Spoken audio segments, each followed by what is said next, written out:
I'd like to begin by thanking everybody who's helped me along the way with this process. I seriously would have been lost if I was on my own. I would not have known where to look or where even to begin.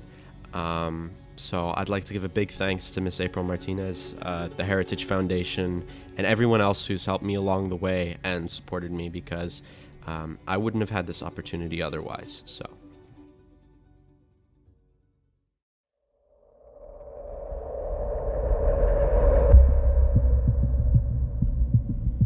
Each day, amateur historians bump into a big black mark in our history books, more like a rabbit hole of conflicting opinions. That mark being why the Icaiche Maya and the British authorities fought in the north of Belize during the 1860s and 70s. The history surrounding the conflict is quite difficult to break down.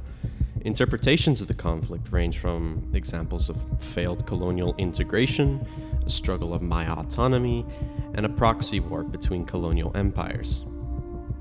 There has, as far as I've been able to find, never been a decisive agreement regarding the motivations behind the events of the 1860s and 70s, within academic or societal interpretations.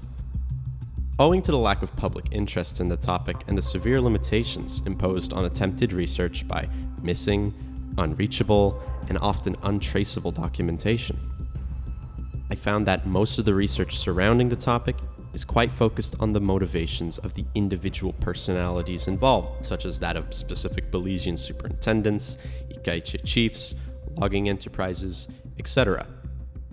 I have yet to discover a piece of literature that portrays the events of the 1860s and 70s with the trends and patterns of the individual factions and personalities in mind that shows a wider diplomatic view of the conflict.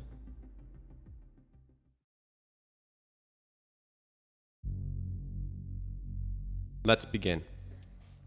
We need to clear up a few misconceptions about the relationship that Mexico held with the tribe known as Icaiche. The first misconception is that there was an abdication of autonomy within a peace treaty Mexico signed with the Icaiche in 1853, along with other southern Maya tribes. And the second misconception is that the Campeche and Yucatan governments had the constitutional authority to delegate leadership positions, including military ranks. This is notable because both the British ministers of foreign affairs Derby and Granville believed that Mexican officials referring to Icaiche leaders as generals was an approval and recognition of their subservience to the Mexican state. This shows the fact that Britain believed throughout the conflict that the Icaiche were subjects of Mexico. They did not see the Icaiche as so-called uncivilized tribes who carried out their own will, but as ones who carried out the will of a civilized nation-state. This affects the way they dealt with the Icaiche, and the truth of their relationship with Mexico wasn't revealed to Great Britain until 1878, 6 years after the last Icaiche incursion in the north. So why did Mexico do this? Why did they call them their generals? Well, here's the Mexican Minister of Foreign Affairs' explanation.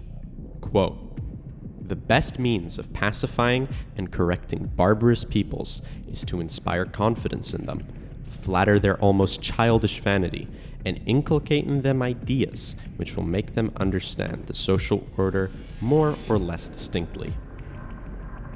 It's important to view this explanation in a modern context. Was it childish vanity that pushed the Maya to pursue titles? Or was it the desire for political autonomy and recognition from a civilized nation?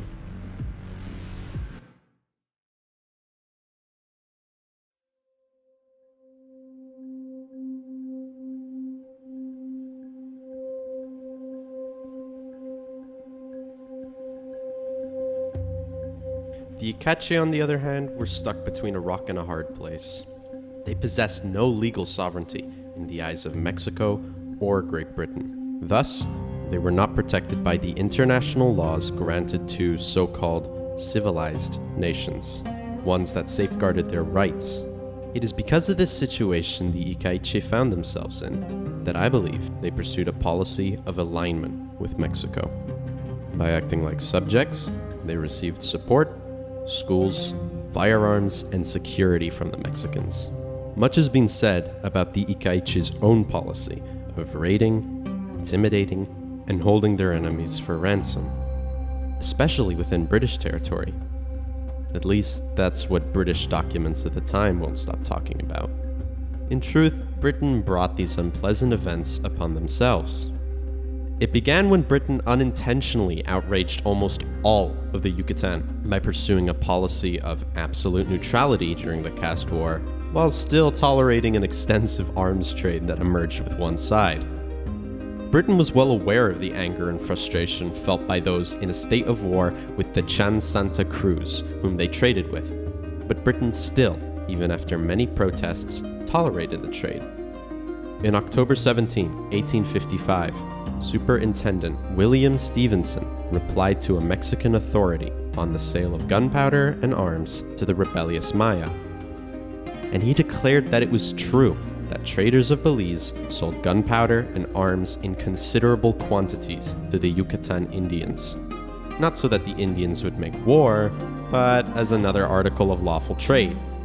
That as these weapons are very quickly damaged, consumers are obliged to buy them almost every year, as well as the powder, which is always of poor quality.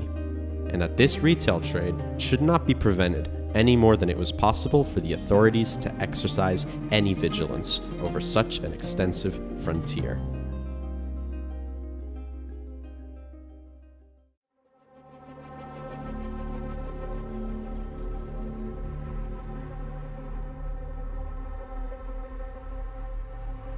Britain's situation in Belize was not secure. Seeing how overextended and unprotected Britain's frontier was, the Icaiche would take advantage of the opportunity to strike at the sponsor of their enemy's weapons. This included acts of intimidation, raiding, and holding captives for ransom. The point I'm trying to make is that the British authorities could have, if they could bear the humility, avoided conflict with the Icaiche. It would, however, require them to have done two things. 1.